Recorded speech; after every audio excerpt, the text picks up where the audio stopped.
بعض قرہ مدہان خیر الانام معزز سامعین کرام السلام علیکم ورحمۃ اللہ وبرکاتہ۔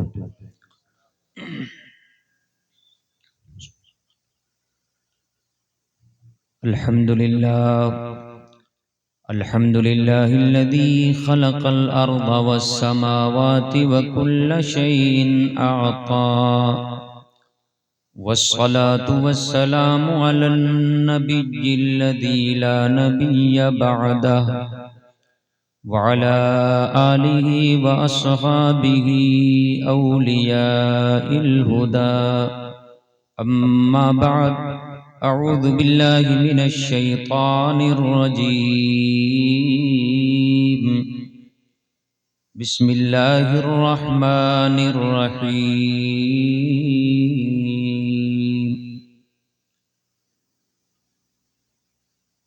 وَلَسَوْفَ يُعْطِيكَ رَبُّكَ فَتَرْضَى آمنت بالله صدق الله مولانا العلي العظيم وبلغنا رسوله النبي الأمين الكريم ونحن على ذلك لمن الشاهدين والشاكرين والحمد لله رب العالمين۔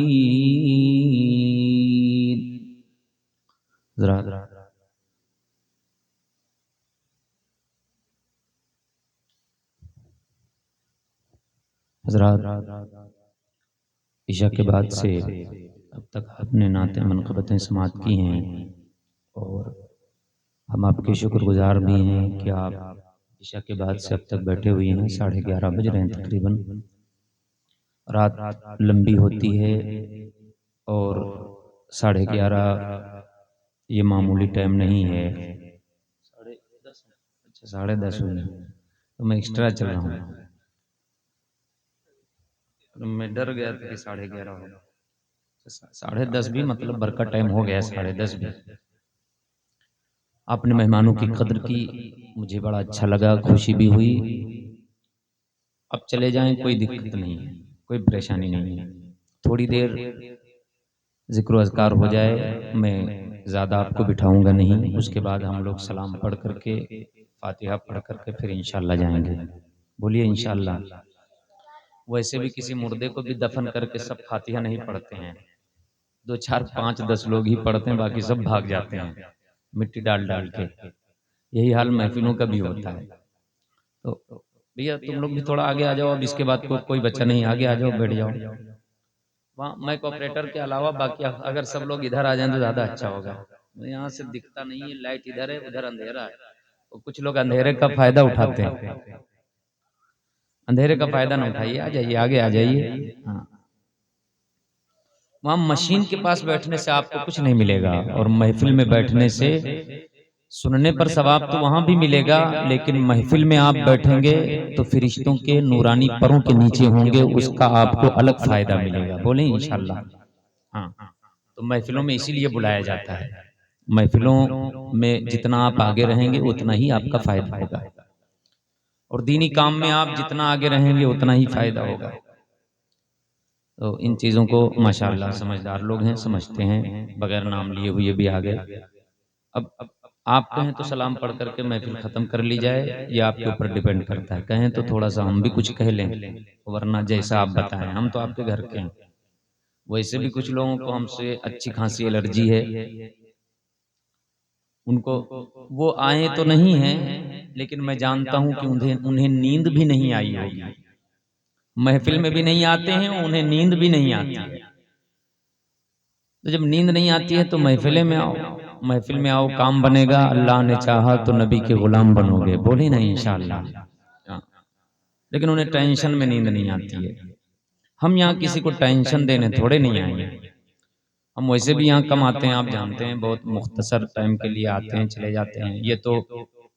یہ محفلیں ہیں نورانی، جس کی وجہ سے چند لوگوں سے ملاقات ہو جاتی ہے، اور ملاقات بھی بڑی اچھی چیز ہے، خوش آئند بات ہے۔ میں نے حدیثوں میں پڑھا ہے، ہمارے سرکار ارشاد فرماتے ہیں کہ جب ایک مومن دوسرے مومن سے ملاقات کرتا ہے اور اس سے مصافحہ کرتا ہے، دل میں بغض نہ ہو، کینہ نہ ہو، دکھانے کے لیے نہیں بلکہ ایک مومن سے محبت کی وجہ سے اگر کوئی ملاقات کرنے جائے اور ملاقات ہی کے لیے جائے، کوئی اور غرض نہ ہو، میں نبی اور ولی کی بات نہیں کرتا، مومن کی بات کرتا ہوں، تو حدیث میں ہے کہ اس کا ہاتھ جدا نہیں ہوتا ہے، اس سے پہلے اللہ اس کی مغفرت فرما دیتا ہے۔ تو جب ایک مومن سے محبت کرو یہ جزا ملتی ہے، تو مومن سب ہوتے ہیں مگر مومنوں میں اللہ کے ولی کو اللہ چن لیتا ہے جو مومنوں کے امام ہوتے ہیں، جو مومنوں کے امام ہوتے ہیں۔ اب اگر ان سے کوئی ملاقات کرنے کے لیے جائے تو کیا اللہ اس کی مغفرت نہیں فرمائے گا؟ کیا اسے کوئی ثواب نہیں ملے گا؟ پھر ولی سے بڑا مرتبہ اور ہزارہ ہزار گنا بڑا مرتبہ نبی کا ہوتا ہے۔ پھر اگر نبی کی بارگاہ میں کوئی حاضر ہو، قسمت سے اگر مدینہ جانے کو مل جائے، سبحان اللہ، بولے نا سبحان اللہ، تو میرے سرکار نے تو ارشاد فرمایا من زار قبری وجبت لہو شفاعتی، جس نے میری قبر کی زیارت کی اس پر میری شفاعت واجب ہو گئی۔ شفاعت کا مطلب یہ ہے سفارش، یعنی حضور رب کی بارگاہ میں عرض کریں گے، سفارش کریں گے، مولا یہ میرا غلام ہے اسے بخش دے۔ اسی سفارش کو عربی میں شفاعت کہتے ہیں۔ حضور فرماتے ہیں جس نے میری قبر کی زیارت کی اس پر میری شفاعت واجب ہو گئی، یعنی جب تک میں اسے اپنے ساتھ نہیں لے لوں گا میں بھی جنت نہیں جاؤں گا۔ ذرا بولے نا یار سبحان اللہ۔ حضرات یہ باتیں علمی ہیں اور سمجھنے کی ہیں، اور ہم اور آپ علم کی قدر نہیں کر پاتے۔ خصوصیت کے ساتھ ہمیں دینی علم کی کوئی قدر نہیں ہے۔ وہ کتنا اچھا اور سہانا زمانہ تھا جب علم دین کی قدر کی جاتی تھی اور علماء دین کی قدر کی جاتی تھی، لیکن اب علم دین کی قدر نہیں، اس کو فارمیلٹی سمجھ کر کے ہم اپنے بچوں کو پڑھاتے ہیں، اسکول اور کالج کے لیے اپنے بچوں کو سجاتے ہیں، اور اگر کہیں مدرسہ بھیجنا ہوا ہو تو بغیر منہ دھلائے ہی بھیج دیتے ہیں۔ یہ حال ہوتا ہے، ہم نے علم کو بدنام کیا، ہم نے علم کی قدر گھٹائی۔ میرے عزیزو یہ مدرسہ جا رہا ہے، وہ کالج کسی کا بنایا ہوا ہے، صرف کالج ہے، مگر حدیثوں میں آیا ہے مدرسہ یہ رسول اللہ کا گھر ہے، تیرا بچہ رسول اللہ کے گھر کا مہمان بن کے جا رہا ہے، تو اسے تو سجا بجا کر بھیجنا چاہیے، تو ناک بہ رہا ہے اور اسے بھیج دیتے ہیں مدرسہ۔ اور اسکول جب بھیجنا ہو تو میں نے دیکھا ہے انہی بچوں کو خوب اچھی طرح سجایا جاتا ہے، 5 بجے ہی مائیں اٹھ جاتی ہیں اور اپنے بچے کو سنوارتی ہیں، ٹائی وائی لگا کر کے اسے تیار کرتی ہیں اور وین کے انتظار میں آ کر کھڑی رہتی ہیں۔ میرے عزیزو ہم نے دین کی قدروں کو گھٹایا ہے، کوئی اور نہیں، تو ہم ہی قدر کریں گے دین کی، اور دین آپ کی قدر کا محتاج نہیں ہے۔ دین کی قدر کرو گے تو اللہ تمہیں جنت کی نعمتیں عطا فرمائے گا۔ اپنے بھلے کے لیے آپ کریں گے، ورنہ اللہ نے دین کو بلندی عطا کی ہے، اور اللہ دین کو ہمیشہ بلند رکھے گا۔ اسلام کی فطرت میں قدرت نے لچک دی ہے، اتنا ہی یہ ابھرے گا جتنا ہی دباؤ گے۔ عزتیں اللہ بخشتا ہے، ذلیل بھی اللہ کرتا ہے، یہ سارا کام اللہ کے دست قدرت میں ہے۔ کسی کے عزت دینے سے کسی کو عزت نہیں ملتی، کسی کو ذلیل کرنے سے کوئی ذلیل نہیں ہوتا، یہ دونوں باتیں اللہ کے دست قدرت میں ہیں۔ وہ جسے چاہتا ہے عزت بخشتا ہے، اور جو نبی کا غلام بنے تو اللہ یقیناً اسے عزت بخشے گا۔ بولے نا انشاءاللہ، بولے انشاءاللہ۔ حضرات تھوڑی دیر ہم آپ سے گفتگو کریں، اس سے قبل آئیے لو لگا کر حضور کی بارگاہ میں درود شریف کا نذرانہ پیش کریں، بلند آواز سے پڑھیں اللہم صلی وسلم علی سیدنا و نبینا و مولانا محمد معدن الجود والکرم والہ وبارک وسلم، صلاۃ و سلام علیک یا رسول اللہ صلی اللہ تعالی علیہ وعلی آلہ وصحبہ وبارک وسلم ابدا۔ حضرات خطبے کے بعد میں نے قرآن پاک کی ایک مختصر سی آیت کریمہ تلاوت کی ہے، اسی کا ترجمہ، مختصر سی توضیح تشریح، اور اس کے بعد انشاءاللہ سلام پڑھ لیا جائے گا۔ بولیں انشاءاللہ۔ ہم آپ کی قدر کریں گے۔ ہمارا اور آپ کا پروردگار اللہ جل شانہ قرآن کریم میں ارشاد فرماتا ہے وَلَسَوْفَ يُعْطِيكَ رَبُّكَ فَتَرْضَىٰ، اے میرے حبیب، اے آمنہ کے لال، اللہ تمہیں ان قریب اتنا دے گا کہ تمہیں دے کر کے راضی کر لے گا اور تمہیں منا لے گا، تمہیں راضی کر لے گا۔ حضرات یہ بالکل الگ انداز ہے اور یہ بالکل الگ مسئلہ ہے، بالکل نادر بات ہے۔ اللہ پاک کو پوری دنیا مناتی ہے اور اللہ پاک کی رضا پوری کائنات چاہتی ہے۔ حضرت آدم علیہ السلام سے لے کر حضرت عیسیٰ روح اللہ علیہ السلام تک تمام انبیاء یہ عبادتیں کرتے رہے، تبلیغ اسلام کرتے رہے، دین کی خدمت کرتے رہے کہ اللہ راضی ہو جائے، اللہ راضی ہو جائے۔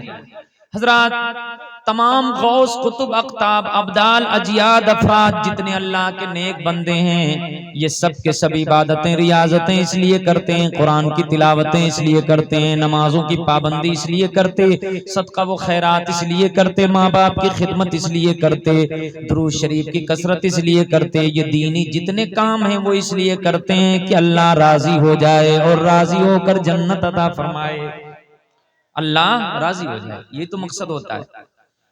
آپ تمام دیندار جتنے بھی ہیں، تمام انبیاء و مرسلین، تمام اولیاء، تمام نیک بندے، تمام صالحین، تمام صحابہ، تمام تابعین، سب کی لسٹ اٹھا کر دیکھیں، سب اللہ کی رضا چاہتے ہیں اور چاہتے ہیں کہ خدا راضی ہو جائے، سب یہی چاہتے ہیں کہ ہمارا مولا راضی ہو جائے، ہمارے گناہوں کو بخش دے اور ہمیں جنت عطا فرما دے۔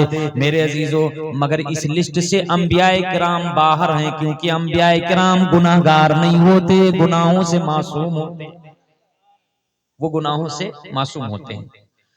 انبیاء کے علاوہ جتنے ہیں یہ اللہ کی مغفرت اور اس کی رضا دونوں چاہتے ہیں، اور اللہ کے نبی صرف خدا کی رضا چاہتے ہیں، مگر سبحان اللہ، ہمارے اور تمہارے سرکار حضور احمد مختار صلی اللہ علیہ وسلم کی وہ ذات ہے، وہ نبی نہیں بلکہ نبیوں کے امام ہیں، وہ صرف نبی نہیں بلکہ سید الانبیاء ہیں۔ سبحان اللہ، ہمارے اور تمہارے سرکار وہ سرکار ہیں کہ اگر وہ نہ ہوتے تو جناب آدم پیدا نہ کیے جاتے، اگر وہ نہ ہوتے تو جناب موسیٰ بھی پیدا نہ کیے جاتے، اگر وہ نہ ہوتے تو جناب یوسف کی پیدائش نہ ہوتی۔ اللہ پاک نے فرمایا لولا لما خلقت الدنیا کلہا، اگر میرا حبیب آمنہ کا لال نہ ہوتا تو پوری دنیا کو میں وجود ہی نہیں بخشتا، پوری دنیا کو پیدا ہی نہیں کرتا۔ تو پھر ہمارے سرکار کا پروٹوکول بھی الگ ہے، پوری کائنات، پوری دنیا، تمام صالحین، تمام انبیاء، تمام مرسلین، یہ سب چاہتے ہیں کہ خدا راضی ہو جائے، اور خدا چاہتا ہے کہ میرا نبی مصطفیٰ راضی ہو جائے۔ ذرا بولیں، ان دونوں میں بہت فرق ہے۔ اللہ پاک نے فرمایا وَلَسَوْفَ يُعْطِيكَ رَبُّكَ فَتَرْضَىٰ، اے میرے حبیب اللہ قیامت میں اتنی نعمتیں تمہیں عطا فرمائے گا کہ تم راضی ہو جاؤ گے، تم راضی ہو جاؤ گے۔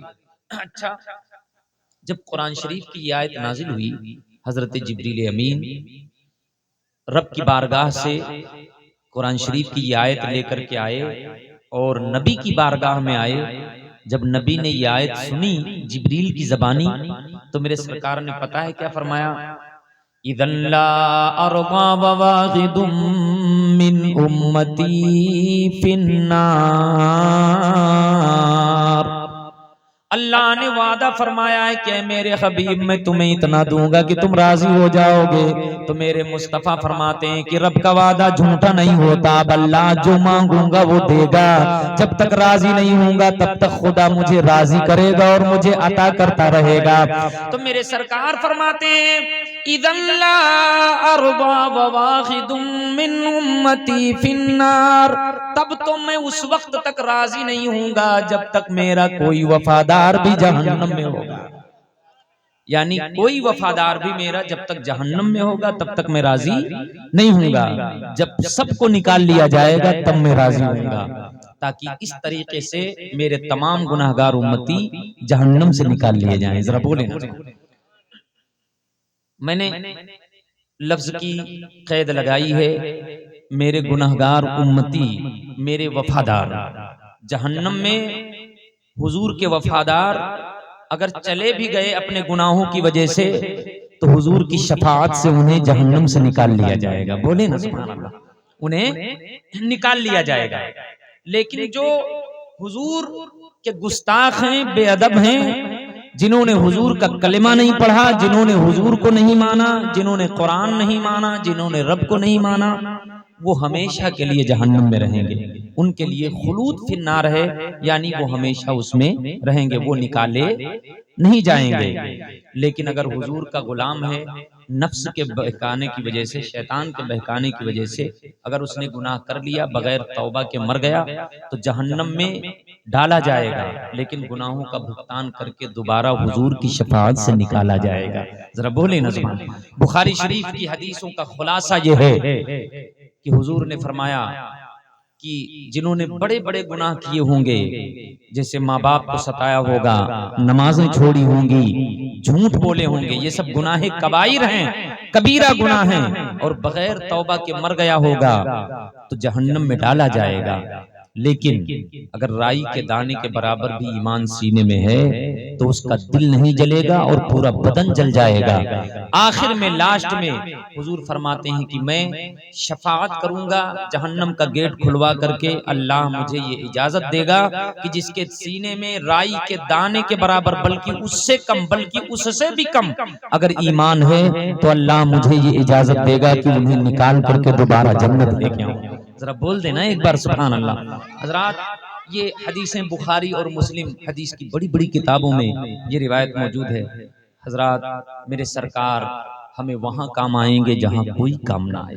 میرے سرکار ہمارے لیے دنیا میں بھی دعائیں کرتے رہے، قبر میں بھی آج دعائیں کر رہے ہیں، اور حشر میں بھی ہمارے لیے وہ پریشان حال ہوں گے، ہمارے لیے وہ غمزدہ ہوں گے، ہمارے لیے وہ سرگردہ ہوں گے۔ تو پھر ہم حضور سے پیار کیوں نہ کریں؟ جہاں کوئی کام نہ آئے وہاں مدینے والے سرکار کام آتے ہیں۔ ذرا بول دینا سبحان اللہ سبحان اللہ۔ آپ اجازت دیں تو ایک حدیث شریف سناؤں گا ارشاد۔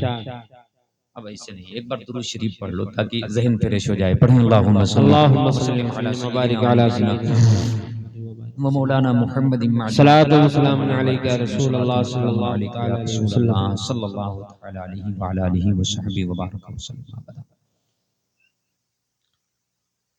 حضرات ہمارا اور آپ کا پروردگار اللہ جل شانہ قرآن کریم میں ارشاد فرماتا ہے یوم یفر المرء من اخیہ، قیامت کا دن وہ ہوگا جس دن بھائی اپنے بھائی سے بھاگے گا، وَأُمِّهِ وَأَبِيهِ، اور باپ اور بیٹا اپنی ماں سے اور اپنے باپ سے بھاگے گا، وَصَاحِبَتِهِ وَبَنِيهِ، اور شوہر اپنی بیوی سے بھاگے گا، اور باپ اپنے بیٹوں سے بھی بھاگے گا۔ یہ کیوں بھاگیں گے؟ یہ ایک دوسرے سے نظریں کیوں چرائیں گے؟ اس لیے چرائیں گے کہ کہیں کوئی نیکی نہ مانگنے لگے اور کوئی اپنا حال زار مجھ سے سنانے نہ لگے، اس لیے۔ اور یہ وہ رشتے ہیں جو انتہائی قریب ہوتے ہیں، یہ وہ رشتے ہیں جن کے لیے دنیا میں آدمی سب کچھ کرنے کو تیار ہو جاتا، ناجائز و حرام بھی نہیں دیکھتا ہے، ان کا پیٹ بھرنے کے لیے، اپنی اولاد کو پالنے کے لیے نہ جانے آدمی کیا کیا کرتا ہے، مگر اللہ اکبر اللہ اکبر، قیامت کا اتنا ہوشربا ماحول ہوگا کہ اپنے بیٹوں سے نظریں چرائے گا باپ، اور بیٹے بھی اپنے باپ سے بھاگیں گے۔ اللہ اکبر، جہاں ماں کام نہ آئے، جہاں باپ کام نہ آئے، جہاں عزیز و اقارب کام نہ آئے، جہاں رشتہ دار کام نہ آئے، میرے سرکار ارشاد فرماتے ہیں کہ میں اپنے گناہگار امتیوں کو تلاش کر رہا ہوں گا، کہیں میرے گناہگار جہنم نہ چلے جائیں، انہیں مغفرت کرا کے جنت لے جاؤں۔ تو آپ کو اندازہ نہیں ہے کہ ہمارے سرکار ہم سے کتنا پیار کرتے ہیں۔ جب آپ کو یہ بتایا جائے گا کہ ہمارے سرکار ہم سے اتنا پیار کرتے ہیں، تبھی تو آپ پیار کریں گے اپنے سرکار سے۔ بولیں نا سبحان اللہ۔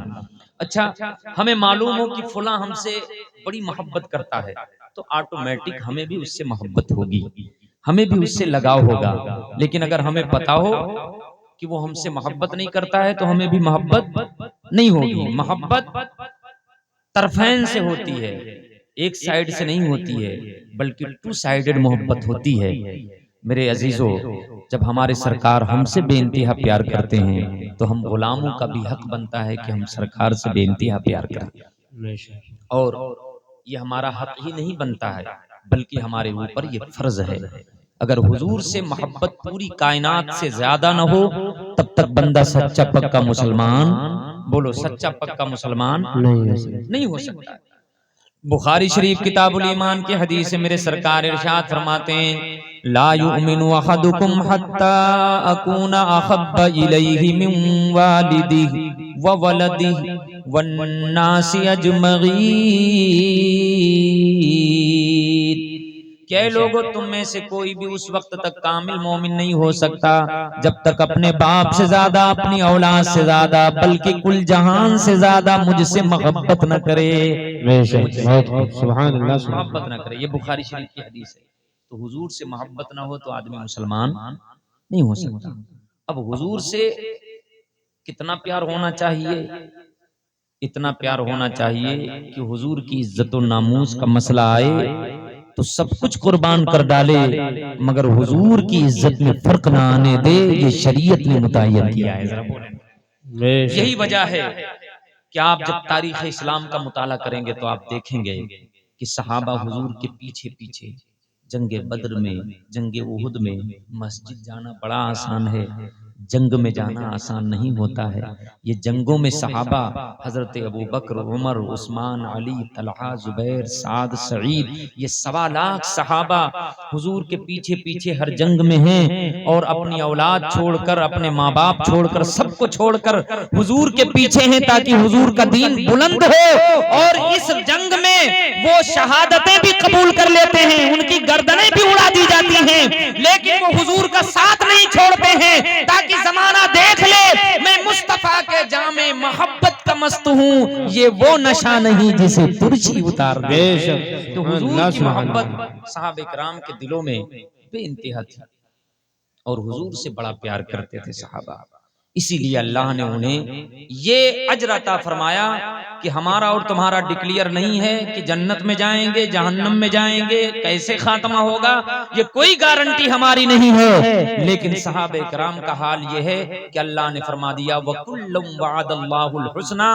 میرے نبی کے نام پر اور میرے حبیب کے پیچھے پیچھے جنہوں نے قربانیاں پیش کی ہیں، چلتے رہے ہیں، سنو كُلٌّ وَعَدَ اللَّهُ الْحُسْنَى. تمام مومنین الگ ہیں لیکن جو میرے نبی کے صحابہ اور غلام ہیں ان سب سے میں نے جنت کا وعدہ کر لیا ہے، وہ جنت ہی جائیں گے. بے شک بہت خوب. سبحان کے اللہ. جتنے صحابہ ہیں وہ سب جنتی ہیں. سب لوگ بولو حضور کے جتنے صحابہ ہیں وہ سب جنتی ہیں. جنتی ہیں، ان کا کنفرم ہے اور ہمارا ویٹنگ میں ہے. ہمارا ویٹنگ میں ہے. ہاں اچھے اچھے کام کریں. اللہ کی ذات سے امید ہے کہ وہ مولا نبی کے وسیلے سے، حضور کے پیار کی وجہ سے جس سینے میں حضور کا پیار ہو، امید ہے اللہ کی ذات سے کہ اللہ اس سینے کو جہنم کی آگ سے محفوظ رکھے گا. بولے نہیں انشاءاللہ. نمازوں کا نور اپنے سینوں میں پیدا کریں، اپنی پیشانیوں میں پیدا کریں، حضور پر کثرت سے درود شریف بھیجیں اور سبحان اللہ، الحمدللہ، اللہ اکبر، یہ سب وہ اذکار ہیں جو حدیثوں میں سکھائے گئے ہیں. کثرت سے چلتے پھرتے انہیں پڑھا کریں.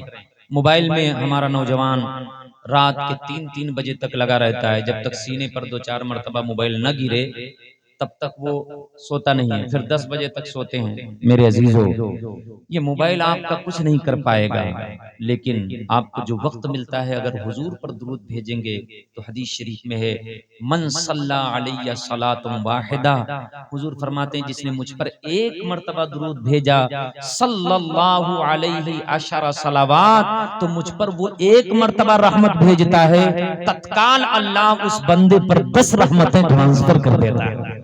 بے شک بہت خوب. ہم حضور پر 1 رحمت، درود کا معنی ہوتا ہے رحمت بھیجنا، تو حضور پر ہم 1 مرتبہ درود پڑھتے ہیں، اللہ ہم پر 10 درود نازل فرما دیتا ہے. اللہ 10 رحمت تتکال بھیجتا ہے. میرے عزیزو، اگر کثرت سے حضور پر درود بھیجیں تو جب اللہ کی رحمتیں ہم پر آتی رہیں گی تو پھر ہمیں جہنم کے عذاب سے بچا لیا جائے گا. بولیں نہیں انشاءاللہ. تو چلتے پھرتے حضور پر درود بھیجیں، کثرت سے درود بھیجیں. میرے سرکار نے فرمایا اول الناس بی یوم القیامت اکثر علی صلاۃ، کہ قیامت میں مجھ سے سب سے زیادہ میرا وہ غلام قریب ہوگا جو مجھ پر کثرت سے دنیا میں درود بھیجتا تھا. اور جو حضور سے قریب ہوگا وہ جہنم سے دور ہوگا، وہ جہنم سے دور ہوگا.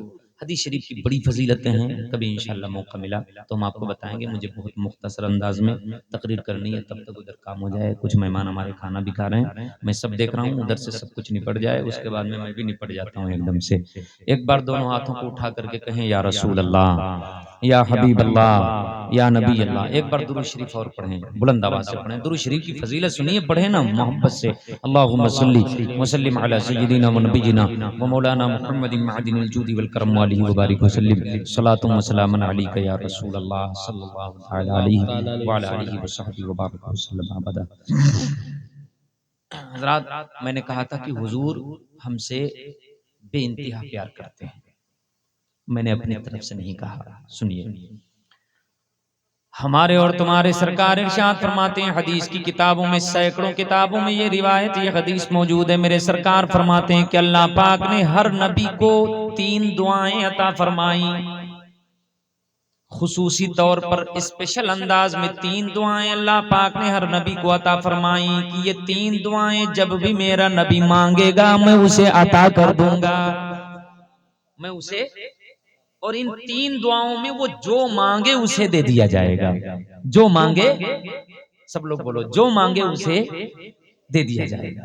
انبیاء کی شان دیکھیں، سبحان اللہ. نبیوں کی شان کہ 3 مرتبہ چانس دیا گیا نبیوں کو، ہر نبی کو، کہ 3 دعاؤں کا اختیار دیا گیا ہے.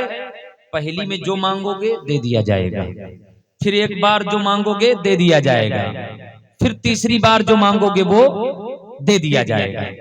ہر نبی کو یہ اسپیشل 3 دعائیں اللہ نے عطا فرمائیں. تو میرے سرکار نبیوں کے سردار ہیں، میرے سرکار کو بھی یہ 3 دعائیں عطا فرمائیں اللہ نے. ذرا بولیں سبحان اللہ. میرے سرکار فرماتے ہیں کہ یہ تینوں دعائیں ہر نبی نے کر لی ہیں اور انہیں جو مانگا اللہ نے عطا فرما دیا ہے. مگر میرے سرکار فرماتے ہیں کہ اے لوگوں، میں نے 2 دعائیں تو اس دنیا میں کر لی ہیں اور ایک میں نے باقی رکھی ہے تاکہ قیامت میں میرے گناہگار امتیوں کے لیے کام آ جائے. اچھا، وہ جو 2 دعائیں میرے سرکار نے مانگی ہیں اس میں کیا مانگا؟ اس میں کیا مانگا؟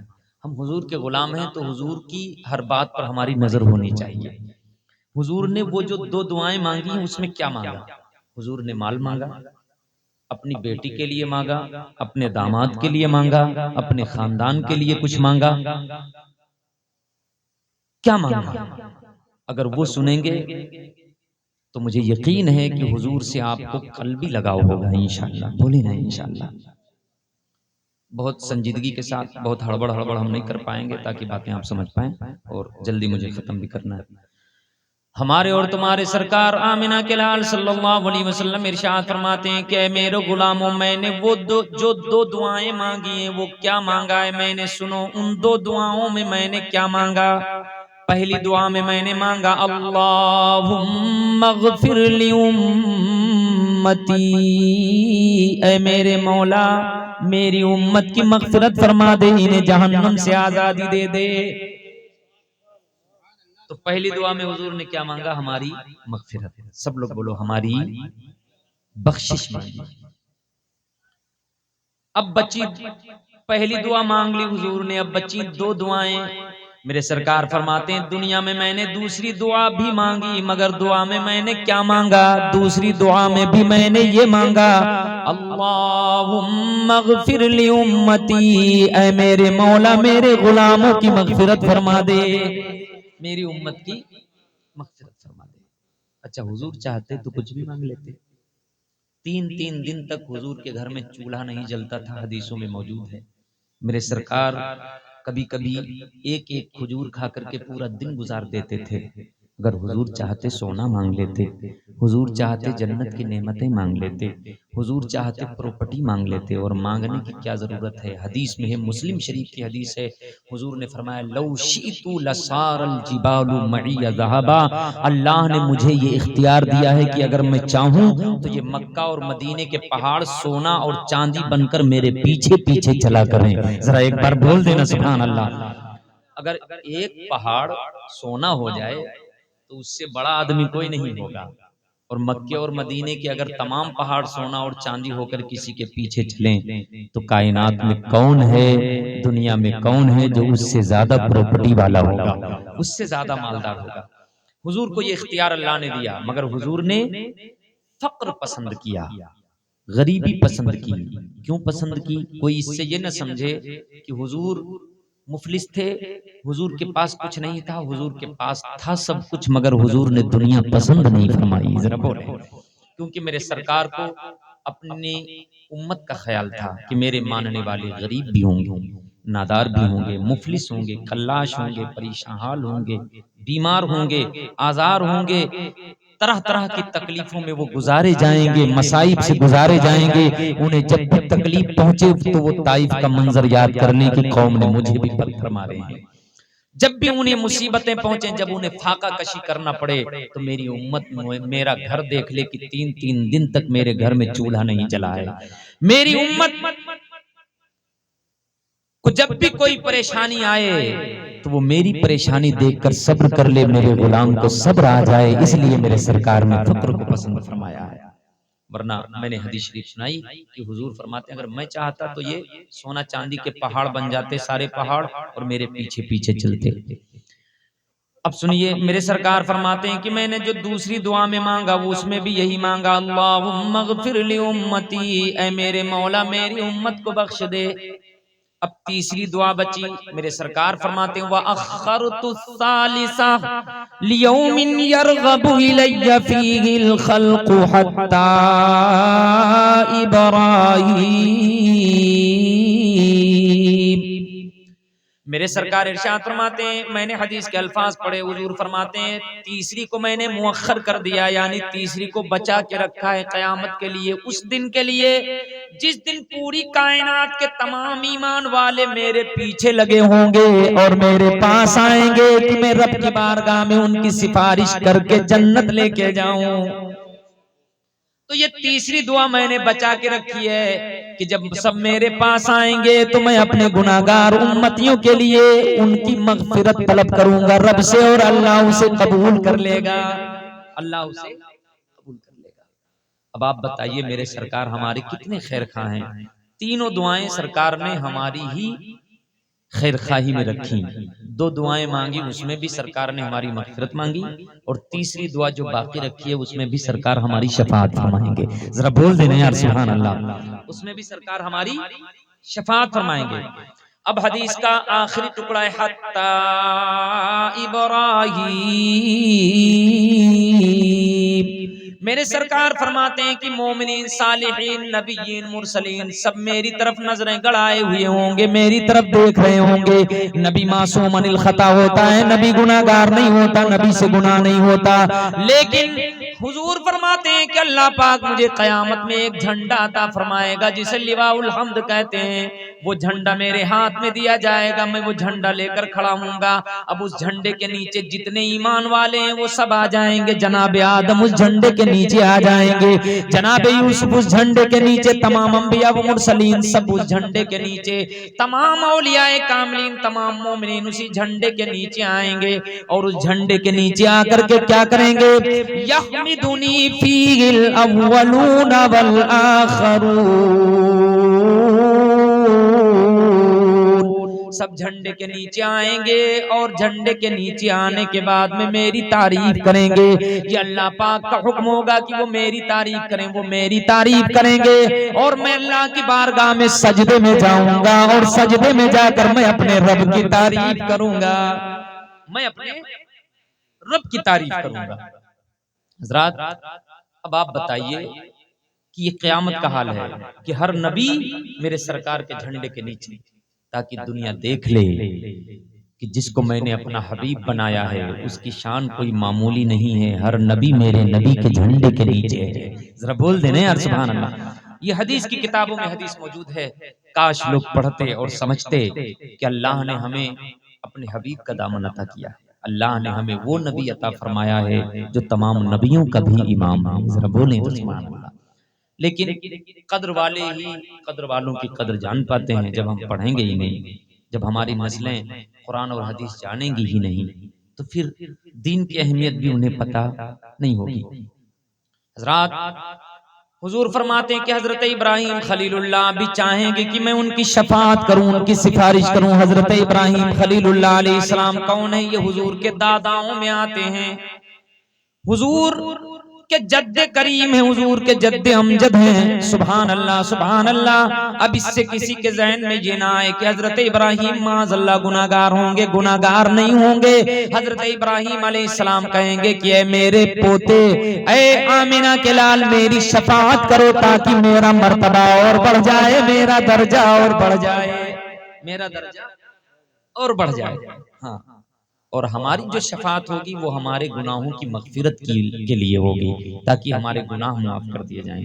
ہم اور تم تو سب سے بڑے کامیاب ہیں اتنے ہی پر کہ اللہ ہمیں جہنم سے بچا لے، ذرا بولیں نا سبحان اللہ۔ ہاں، یہ ہمارے لیے سب سے بڑی کامیابی ہے۔ اچھا، لوگ اعلیٰ حضرت کا نام سنتے ہیں چڑھ جاتے ہیں، اس لیے چڑھ جاتے ہیں کہ انہوں نے پڑھا نہیں ہے۔ اعلیٰ حضرت امام محمد رضا خان بریلوی علیہ رحمت الرحمن، سچے عاشق رسول، قرآن اور حدیث کے تیراک۔ جب بھی میں ان کی تحریریں پڑھتا ہوں، جب بھی میں انہیں پڑھتا ہوں تو ان کی محبت بھی دل میں گھر کرتی چلی جاتی ہے کہ پوری زندگی حضور کے دین کے نام پر لگا دیا، اور حضور سے اتنا پیار، حضور سے اتنی محبت کہ حضور کی شان میں کوئی ذرہ برابر گستاخی کرے تو اس کے لیے شمشیر برّاں، اور اگر حضور سے کوئی پیار کرے تو اس کی قدم بوسی کے لیے بھی احمد رضا خان تیار ہیں۔ ذرا بولیں نا سبحان اللہ۔ حضرات، اعلیٰ حضرت امام اہل سنت امام احمد رضا خان علیہ رحمت الرحمن کی جب اس حدیث پر نظر پڑی تو وہ پکار اٹھے۔ مستغنی کہتے ہیں بے نیاز ہونا، یعنی ضرورت نہ ہونا۔ ہم آپ سے مستغنی ہیں، یعنی ہمیں آپ کی ضرورت نہیں ہے۔ تو اعلیٰ حضرت کہتے ہیں کہ پوری دنیا میں کوئی ایسا نہیں ہے جس کو حضور کی ضرورت نہ ہو، جس کو حضور کی ضرورت نہ ہو۔ کم سے کم سب کو اتنی ضرورت ہے کہ حضور نہ ہوتے تو وہ پیدا نہ کیا جاتا۔ تو اعلیٰ حضرت کہتے ہیں کہ اے لوگو، کچھ کلمہ پڑھنے والے کہتے ہیں کہ ہمیں ہمارا عمل کام آئے گا، حضور کام نہیں آئیں گے۔ اعلیٰ حضرت کہتے ہیں سنو، اپنے عمل پر پھولو نہ، یہ عمل بھی ملا ہے تو سرکار کے صدقے میں ملا ہے۔ اگر حضور نہ ہوتے تو قرآن کہاں ملتا، اگر حضور نہ ہوتے تو نماز جیسی عبادت کہاں نصیب ہوتی۔ اچھا، ہم اور تم لے کے آئے تھے کیا معراج سے نماز؟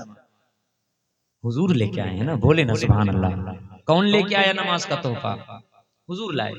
قرآن حضور نے دیا، ایمان حضور نے دیا، نماز حضور نے دیا، صدقہ و خیرات کا قانون حضور نے دیا، زکوٰۃ کا قانون حضور نے دیا، رمضان کی بہترین گھڑیاں اور مبارک برکت والی گھڑیاں یہ میرے سرکار نے عطا فرمائی ہیں، شریعت حضور نے دی، طریقت حضور نے دیا۔ یوں کہہ لیجئے کہ کل کائنات میں جو کچھ بھی ہے وہ سب حضور کی وجہ سے ہمیں ملا، اگر حضور نہ ہوتے تو دنیا ہی نہ بنائی جاتی۔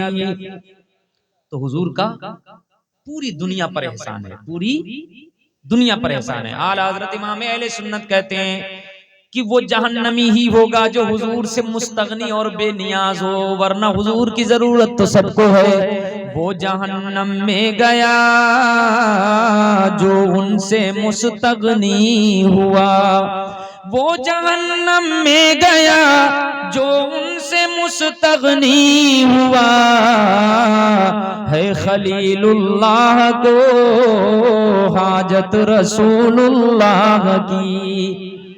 تو حضرت خلیل اللہ کو بھی رسول اللہ کی حاجت ہے۔ اور کوئی بورائے جائے چند دن کی نمازیں پڑھ کر کے کہ حضور کی حاجت ہم کو نہیں ہے، ضرورت نہیں ہے، تو وہی جانے کہ اس کا کیا حال ہوگا۔ ہماری اور تمہاری نمازیں ہمیں نہیں معلوم ہے کہ اللہ نے قبول بھی کی ہیں یا نہیں کی ہیں، مگر اللہ کے نبی کو اللہ نے قبول کر لیا ہے۔ ذرا بولیں نا سبحان اللہ۔ نمازیں پڑھیں، روزہ رکھیں، اللہ توفیق دے، حج کریں، ماں باپ کی خدمت کریں، سارے نیک اعمال کرنے کے بعد میں ڈرتے رہیں رب سے کہ اللہ نے قبول کی ہیں یا نہیں۔ حضرات، عید کے دن روایتوں میں آتا ہے کہ حضرت عمر فاروق اعظم رضی اللہ تعالیٰ عنہ، عید کا دن ہے، صبح سویرے ہی پوری دنیا خوشی منا رہی ہے، بچے بھی اس دن روتے نہیں، سب نئے نئے کپڑوں میں مست ہیں، نئے نئے لذیذ کھانے بنانے میں مست ہیں، پوری دنیا خوشی منا رہی ہے، پورا عالم اسلام خوشی منا رہا ہے۔ حضرت سیدنا عمر فاروق اعظم رضی اللہ تعالیٰ عنہ مسجد نبوی میں سجدے میں پڑے رو رہے تھے.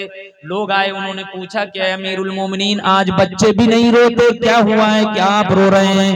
تو حضرت امیر المومنین فاروق اعظم صحابی رسول, یہ وہ صحابی ہیں جن کو جنت کی ضمانت اللہ نے دنیا ہی میں عطا فرما دی ہے. یہ عشرہ مبشرہ میں سے ہیں, یہ ان 10 صحابہ میں سے ہیں جن 10 صحابہ کو حضور نے جنت کی سرٹیفکیٹ اسی دنیا میں عطا فرما دی ہے. جب حضرت عمر رضی اللہ تعالیٰ عنہ سے خلیفہ دوئم سے لوگوں نے پوچھا, آپ نے سجدے سے سر اٹھایا, لوگوں نے پوچھا کہ آپ امیر المومنین ہیں, آپ بادشاہ وقت ہیں, ہمارے بادشاہ ہیں, ہمارے امیر ہیں, بتائیں آپ کو کون سی تکلیف ہوئی ہے, کس نے دکھ دیا ہے؟ ہم اپنی جان بھی آپ کے نام پر قربان کر دیں گے, مگر آپ کا رونا ہم سے دیکھا نہیں جاتا, ذرا بتائیں تو کہ عید کے دن آپ کیوں روتے ہیں؟ تو حضرت امیر المومنین فاروق اعظم رضی اللہ تعالیٰ عنہ فرماتے ہیں کہ اے لوگو, مجھے کسی نے ستایا نہیں, مجھے کسی نے مارا نہیں, مجھے کسی نے دکھ نہیں دیا ہے, لیکن مجھے یہ خیال آتا ہے کہ آج عید کا دن اس کے لیے جس کے روزے رب نے قبول فرما لیے ہوں, جس کے نمازیں اللہ نے قبول فرما لی ہوں, جس کے صدقے و خیرات کو اللہ نے قبول فرما لیا ہو, جس کی زکوٰۃ کے مال کو اللہ نے قبول کر لیا ہو, اور عمر کو پتہ نہیں ہے کہ عمر کی یہ عبادتیں رمضان کی قبول ہیں یا نہیں ہیں. جن کی قبول ہو گئی ہیں ان کے لیے یہ عید کا دن ہے, اور جن کی قبول نہیں ہوئی ہیں ان کے لیے یہ وعید کا دن ہے. میرے عزیزو, حضرت عمر کی نمازیں قبول نہ ہو تو ہماری تمہاری کب ہوں گی؟ میرے عزیزو, یقیناً حضرت عمر کی نمازیں بھی مقبول ہیں, ان کے روزے بھی مقبول ہیں. جب مقبول ہے تب بھی وہ اللہ سے ڈرتے ہیں, کیونکہ اللہ سے ڈرتا ہے جو بندہ وہ جنتی ہو جاتا ہے. وہ جانتے ہیں کہ رب کے خوف کا مرتبہ کیا ہے. رب سے جو ڈرتا ہے اللہ اسے جنت عطا فرماتا ہے. یہ میں نہیں کہتا, بلکہ اللہ اسے ڈبل جنتیں عطا فرماتا ہے. قرآن پاک میں اللہ پاک فرماتا ہے وَلِمَنْ خَافَ مَقَامَ رَبِّهِ جَنَّتَانِ, جو اللہ کی بارگاہ میں کھڑے ہو کر حساب دینے سے ڈر گیا, اللہ اسے 2 جنتیں عطا فرمائے گا. اسے جنتان, جنتن نہیں جنتان, اللہ اسے 2 جنتیں عطا فرمائے گا. دوسری جگہ اللہ پاک نے فرمایا وَأَمَّا مَنْ خَافَ مَقَامَ رَبِّهِ وَنَهَى النَّفْسَ عَنِ الْهَوَىٰ فَإِنَّ الْجَنَّةَ هِيَ الْمَأْوَىٰ. جو اللہ کی بارگاہ میں کھڑے ہونے سے ڈر گیا, حساب و کتاب سے ڈر گیا, اور ڈر کر اس نے اپنے نفس کو گناہوں سے روک لیا, اس نے عیاشیوں سے اپنے آپ کو روک لیا, اس نے نماز چھوڑنے سے اپنے آپ کو روک لیا, اور مسجد جانا اس نے شروع کر دیا, نمازیں پڑھنی شروع کر دی, اس نے صدقہ و خیرات کرنا شروع کر دیا. اس کے اوپر اگر زکوٰۃ فرض ہے, اس نے زکوٰۃ پوری طرح سے ادا کرنا شروع کر دیا, ماں باپ کی خدمت شروع کر دی, قرآن شریف کی تلاوت شروع کر دی, دین کے کام اس نے شروع کر دیے, دین کی خدمت کرنے لگا. تو اللہ پاک ارشاد فرماتا ہے جو میرے ڈر کی وجہ سے دین کا کام کرنے لگے فَإِنَّ الْجَنَّةَ هِيَ الْمَأْوَىٰ, تو میں نے اپنے ڈرنے والے بندوں ہی کے لیے جنت ٹھکانہ بنا دیا ہے. تو جو رب سے ڈرتا ہے جنت اسی کے لیے ہے, جنت اسی کے لیے. اور ہمارا حال یہ ہے کہ ہم اگر 2 رکعت پڑھ لیتے ہیں تو اتنا پھول جاتے ہیں کہ سب کو ذلیل سمجھنے لگتے ہیں, سمجھتے ہیں کہ اب ہم سے بڑا کوئی نہیں ہے. یہ باتیں اپنے ذہن میں رکھیں.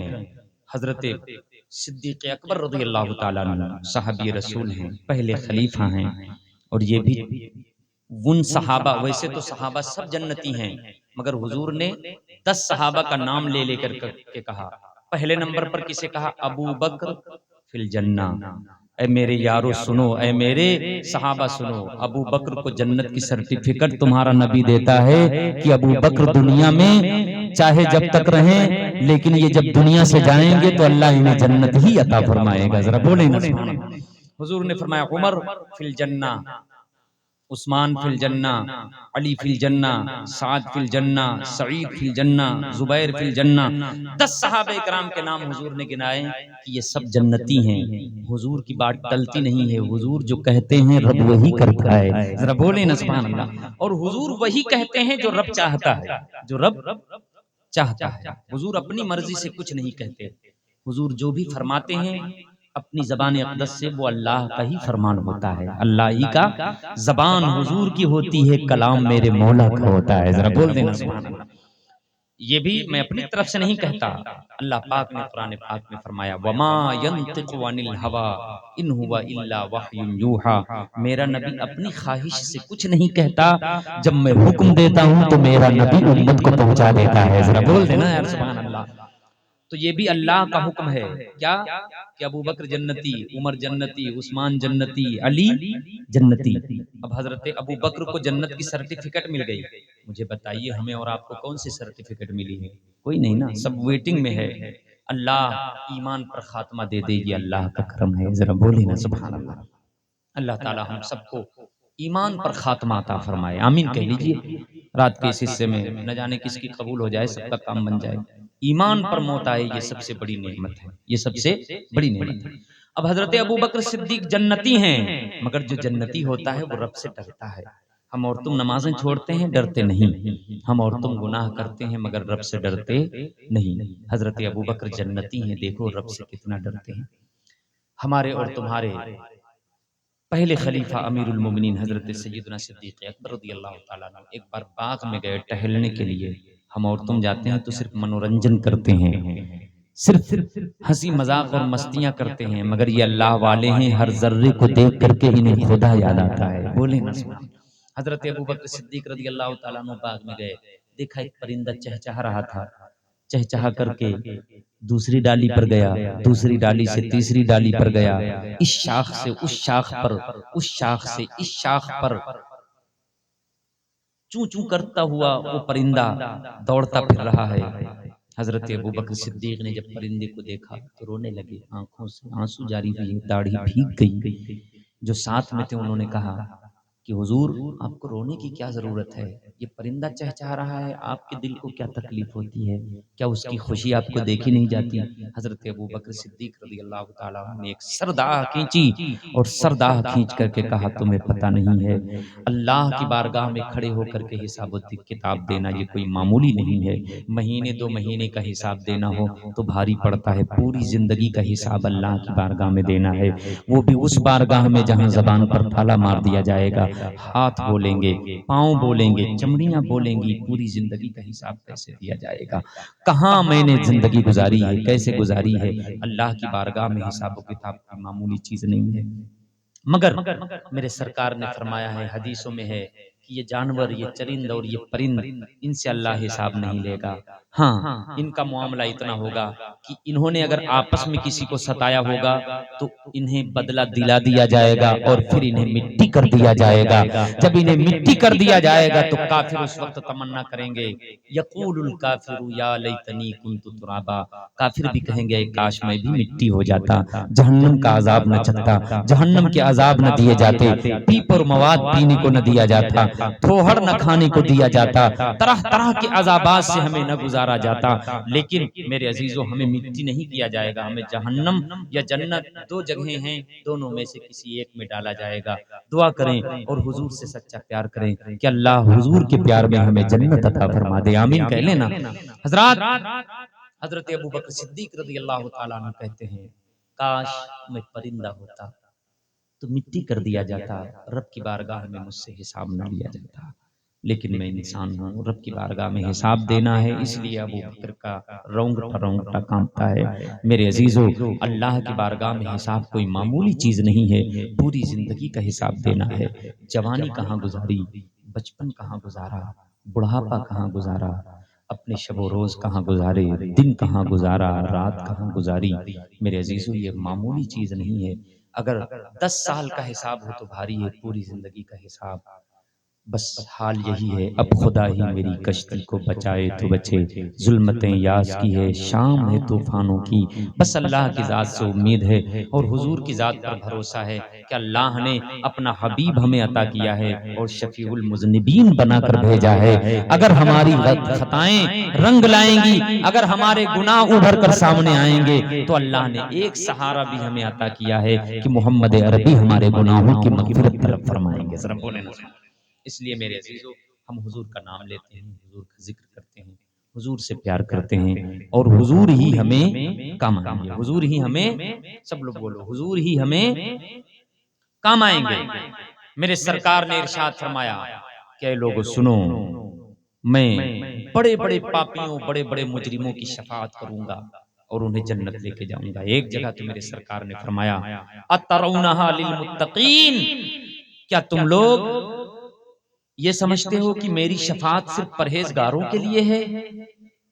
انداز دیکھیں نا یار، ایک بار بولے نا سبحان اللہ۔ آپ اجازت دیں تو یہ پوری حدیث ہی پڑھ دیتا ہوں۔ پوری حدیث بڑی کام کی ہے، ذرا بولے نا سبحان اللہ۔ اور حدیث کہتے ہیں حضور کی بات کو تو حضور کی ہر بات کام کی ہے، ذرا بولے سبحان اللہ۔ اچھا، اس سے بھی محبت بڑھے گی حضور کی، ذرا توجہ کرے۔ ہمارے اور تمہارے سرکار ارشاد فرماتے ہیں خیرت بین الشفاعت و بین ان یدخل نصف امت الجنہ، اللہ پاک نے مجھے اختیار عطا فرمایا ہے کہ چاہوں تو آدھی امت میری بغیر حساب کے جنت میں چلی جائے، اور چاہوں تو شفاعت اختیار کر لوں کہ جس کو چاہوں اسے بخشوا لوں۔ یہ دو چیزیں اللہ نے حضور کو عطا فرمائی۔ حضور فرماتے ہیں کہ اللہ نے مجھے اختیار دیا، میرے حبیب مرضی تمہاری ہے، چاہو تو شفاعت لے لو اور چاہو تو یہ لے لو کہ آدھی امت تمہاری بغیر حساب کے جنت میں ڈال دوں۔ تو حضور کیا کہتے ہیں؟ سبحان اللہ، حضور فرماتے ہیں کہ اگر آدھی امت میری جنت میں چلی گئی اور اگر میرا نام لیوا کوئی بھی بچ گیا تو پھر مجھے کیسے گوارا ہوگا، میں کیسے دیکھ پاؤں گا؟ میں رحمت للعالمین ہوں، اللہ نے مجھے رحمت والا نبی بنا کر بھیجا ہے، ذرا بولیں نا سبحان اللہ۔ تو حضور نے کہا کہ وہ جو آدھی امت بغیر حساب کے جنت میں چلی جائے، یہ والا آپشن میں نے نہیں اپنایا، یہ والا آپشن میں نے نہیں اپنایا، شفاعت والا آپشن میں نے اپنایا۔ شفاعت میں نے بتا دیا، شفاعت کا مطلب یہ ہے کہ حضور رب کی بارگاہ میں کہیں گے مولا اسے بخش دے، اسی کو شفاعت کہتے ہیں۔ اللہ حضور کی بات ٹالے گا نہیں، ذرا بولیں سبحان اللہ۔ اللہ حضور کی بات نہیں ٹالے گا۔ کسی حدیث میں یہ نہیں آیا کہ حضور نے کبھی اپنے رب سے کچھ مانگا ہو اور اللہ نے منع فرما دیا ہو۔ جب بھی حضور نے اللہ سے مانگا اللہ نے عطا فرمایا۔ اللہ نے کبھی حضور کی بات ٹالی نہیں۔ اردو زبان میں اس کو کہتے ہیں دل میلا کرنا، یعنی کوئی کچھ مانگے اور اس کو نہ دینا، اس کو کہتے ہیں دل میلا کرنا۔ کیا کرنا؟ دل میلا کرنا۔ اعلیٰ حضرت امام عشق و محبت کی حدیث پر نظر دیکھیں، جب انہوں نے یہ حدیث پڑھی، اعلیٰ حضرت نے کسی کا کچھ بگاڑا نہیں ہے، لیکن جب کوئی حضور کا چاہنے والا ہوتا ہے تو آٹومیٹک اس کے دشمن تیار ہوتے ہیں۔ میرے عزیزو، حضرت بلال کی کیا خطا تھی جو انہیں تپتی ہوئی ریت پہ لٹایا جاتا تھا اور تپتی ہوئی ریت پہ گھسیٹا جاتا تھا؟ جناب عمار بن یاسر کی کیا خطا تھی کہ انہیں شہید کر دیا گیا؟ حضرت سمیہ حضرت عمار بن یاسر کی والدہ ہیں، بوڑھی تھیں، ابو جہل نے ناف کے نیچے نیزہ مارا، بوڑھی تھی، اس کا بھی خیال نہ کیا اور انہیں شہید کر دیا۔ انہوں نے کسی کا کچھ نہیں بگاڑا تھا، صرف بات اتنی تھی کہ مدینے والے سرکار کو دل دے بیٹھی تھی اور ان سے پیار کرتی تھی، اسلام اپنایا تھا۔ میرے عزیزو، کچھ نہیں بگاڑا تھا۔ آپ تاریخ اسلام دیکھ لیں،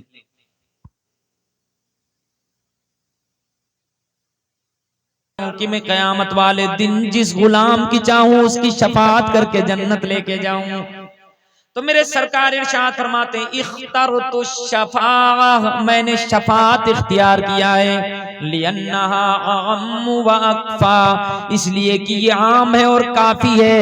شفاعت والا آپشن میرے پاس ہوگا تو جو بھی میرا غلام ہوگا اس کے لیے میں شفاعت کرتا رہوں گا۔ آدھی امت کیا، جتنے غلام ہیں ان میں سے اگر ایک بھی جہنم میں رہے گا تب تک میں جنت نہیں جاؤں گا، جب تک اس آخری امتی کو، آخری ایمان والے کو اپنے ساتھ لے کر جنت نہیں جاؤں گا۔ اب حضور نے فرمایا اترونھا للمتقین، اے لوگو کیا میری شفاعت تم یہ سمجھتے ہو کہ متقیوں کے لیے، نمازیوں کے لیے، حاجیوں کے لیے، غازیوں کے لیے، پرہیزگاروں کے لیے ہے؟ میری شفاعت بلا شبہ ان اچھے اچھے لوگوں کے لیے بھی ہے، ولکنھا للمذنبین الخطائین المتلوثین، لیکن میری شفاعت بڑے بڑے پاپیوں کے لیے بھی ہے، گناہگاروں کے لیے ہے، جو سر سے پیر تک گناہوں میں ڈوبے ہوں گے۔ ان کا بھی وہاں کون ہوگا؟ ان کا بھی اگر کوئی ہوگا تو تمہارا نبی ہوگا، تمہارا نبی ہوگا۔ اللہ، میرے سرکار اتنے کریم ہیں، اور یہ سب باتیں میرے سرکار نے ارشاد فرمائی۔ میرے سب لوگ بولو، میرے سرکار نے ارشاد فرمائیے اب اگر کوئی کہے کہ حضور نے یہ کہا کہ میں اپنی بیٹی کو بھی کام نہیں آؤں گا تو غلط ہے کہ نہیں؟ بولو غلط ہے کہ نہیں؟ کچھ لوگ کہتے ہیں کہ تمہارا عمل ہی تمہیں کام آئے گا، اور سرکار نے فرمایا کہ میں اپنی بیٹی کو بھی کام نہیں آؤں گا، اور میں نے 2-3 حدیثیں پڑھی ہیں جس میں سرکار فرماتے ہیں کہ میں اپنے ہر غلام کے کام آؤں گا۔ ذرا بول دینا یار سبحان اللہ۔ حضور کی بیٹی کا حال کیا ہے؟ حضور نے خود فرمایا سجدۃ نساء العالمین فی الجنہ، اے لوگوں سنو، میں مالک جنت ہوں، میں شفاعت کرا کرا کے گناہگاروں کو جنت لے کے جاؤں گا۔ میرے نواسے حسن اور حسین، ان الحسن والحسین سجدہ شباب اہل الجنہ، یہ میرے نواسے ہیں نا، دنیا کے نواسے نہیں ہیں، نبی کے نواسے، آمنہ کے لال کے نواسے ہیں۔ سنو، بے شک حسن اور حسین یہ دونوں جنتی ہی نہیں، جتنے جنتی ہیں تمام جنتیوں کے سردار ہوں گے۔ ذرا بولیں نا سبحان اللہ، جنتیوں کے سردار ہوں گے۔ اب حسن اور حسین کی امی ہے حضرت فاطمہ، ایک بار بولے نا یار سبحان اللہ۔ حسن اور حسین کی امی کون ہے؟ حضرت فاطمہ۔ حضور نے ان کے لیے بھی ڈکلیئر کر دیا کیا؟ سیدۃ نساء العالمین فی الجنہ، دنیا کی جتنی عورتیں جنت میں ہوں گی ان تمام عورتوں کا اگر کوئی سردار ہوگا تو میری بیٹی فاطمہ ہوگی۔ تو جب حضرت فاطمہ جنت کی تمام عورتوں کی سردار ہیں تو پھر یہ کہنا کہ اپنی بیٹی کو حضور کام نہیں آئیں گے، یہ سوائے بکواس کے کچھ نہیں ہے۔ حضور تو اتنا کام آئے اپنی بیٹی کو کہ دنیا ہی میں جنتی نہیں بلکہ جنتی عورتوں کی سرداری عطا فرما دی ہے۔ ذرا بول دیں سبحان اللہ۔ سرداری ملنا کوئی معمولی چیز نہیں ہے، جنتی ہونا معمولی نہیں ہے، بندہ کامیاب ہے اگر جنتی ہو جائے۔ ذرا بولیں سبحان اللہ۔ اور حضور نے اپنی بیٹی کو تمام جنتی عورتوں کا سردار بنا دیا، اپنے نواسوں کو حسن اور حسین کو تمام جنتی جوانوں کا سردار بنا دیا، سبحان اللہ۔ اور حضرت ابو بکر اور عمر کو تمام جنتی جو ادھیڑ عمر کے ہوں گے ان کا سردار بنایا ہے۔ ذرا بول دیں سبحان اللہ۔ یہ حدیث بھی ہے، حضرت ابو بکر اور حضرت عمر یہ تمام جنت میں جتنے ادھیڑ عمر والے ہوں گے ان کے سردار ہوں گے۔ ان کو کہل کہتے ہیں عربی میں، اور اس کی جمع ہے کہول۔ کیا ہے؟ کہول، چھوٹی ہا سے کہول، اور وہ الکحل نہیں سمجھ لینا، سمجھ میں آیا کہ نہیں؟ ہاں۔ تو اب یہ کہنا کہ حضرت فاطمہ کے کام نہیں آئیں گے، یہ مسئلہ صرف سلجھا دیتا ہوں، اس کے بعد ہم سلام پڑھتے ہیں۔ اب آپ بتائیے کہ یہ قرآن اور حدیث سے نادانی نہیں ہے کہ یہ کہنا کہ میں اپنی بیٹی کے کام نہیں آؤں گا، حضور نے کہا ہے۔ حضرات حدیث اس طرح کی ہے، مگر حدیث کا جو یہ مطلب نکالتے ہیں وہ غلط ہے، وہ غلط ہے۔ حدیث میں کیا ہے؟ حضور نے فرمایا کہ میری بیٹی فاطمہ عمل سے بیگانہ نہیں ہونا، تم نبی کی بیٹی ہو، اس پر پھول کر کے نمازیں ترک نہیں کر دینا، عبادت میں کمی نہ آنے دینا، جو چاہو میں تمہیں عطا کروں گا لیکن عبادت کرتے رہنا، اور میں تمہیں بے نیاز نہیں کروں گا، میں تمہیں بے نیاز نہیں کروں گا۔ حضرات پہلے اصول پڑھے جاتے ہیں حدیث سمجھنے کے لیے۔ آپ کو ایک ایگزامپل دیتا ہوں اور اسی سے انشاءاللہ آپ اس حدیث کا مطلب سمجھ جائیں گے۔ دیکھو ایک داروغہ ہوتا ہے، اس کو اچھا خاصا پاور ہوتا ہے کہ نہیں ہوتا ہے؟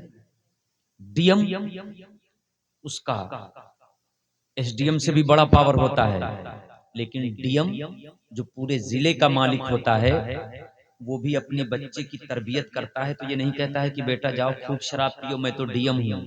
کون ہے جو تمہارا کچھ بگاڑے گا؟ کوئی ایسا کہتا ہے؟ بولو کہتا ہے؟ کوئی ڈی ایم اپنے بچے سے کہتا ہے کہ جاؤ خوب گلی ڈنڈا کھیلو، مت پڑھو، میں تو ڈی ایم ہوں ہی، اس طرح کہتا ہے؟ نہیں۔ جب بچے کی تربیت کرنا ہوتا ہے تو وہ ڈراتا ہے، دھمکاتا ہے، اسے اچھی راہ پر لگاتا ہے۔ کیا کہتا ہے؟